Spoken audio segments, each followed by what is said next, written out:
এই ভিডিওটা শুনেন। ইসলামী ব্যাংকের সাথে বাংলাদেশের উন্নয়ন জড়িত। ইসলামী ব্যাংকে এসালামের মতো মাফিয়ার কাছে আমরা তুলে দিতে পারি না।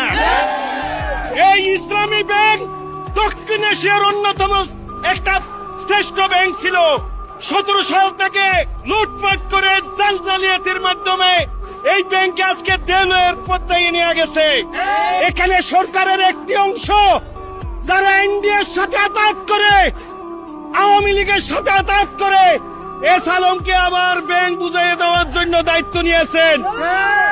আমরা মাননীয় প্রধানমন্ত্রীকে বলবো, আপনি বাস্তবতাকে অনুসরণ করেন, অনুভব করেন।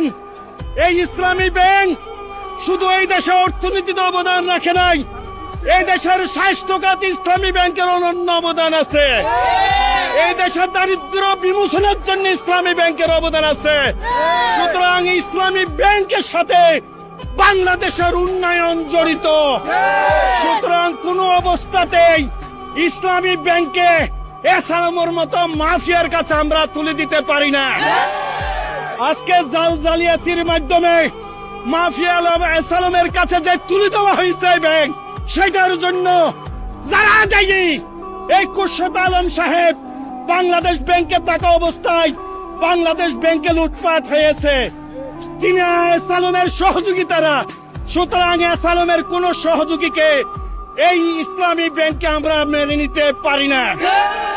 আমরা সাধারণ গ্রাহক ইসলামী ব্যাংকে যারা আমানতে রেখেছি, আমরা ইসলামী ব্যাংকের যেভাবে চলতেছিল 5 আগস্টের পরে তার পরিচালনা পর্ষদ সহ ওমর ফারুক সাহেবের নেতৃত্বে ইসলামী ব্যাংক যে অগ্রগতির দিকে, উন্নয়নের দিকে এবং আগের অবস্থানের দিকে যেই ঘুরে দাঁড়িয়েছে, ওনার নেতৃত্বে সৎযোগ্য, রাজনৈতিক মুক্ত, সৎযোগ্য একটা পরিচালনা পর্ষদ চেয়ারম্যান এমডির মাধ্যমে ইসলামী ব্যাংক পরিচালনা হোক, সেটা আমরা চাই। যারা বিদেশে ব্যবসা বাণিজ্য করে এবং আমরা যারা করি, এই ইসলামী ব্যাংকের সাথে আমাদের হৃদয়ের হৃৎপিণ্ডের সাথে সম্পর্ক ইসলামী ব্যাংকের সাথে।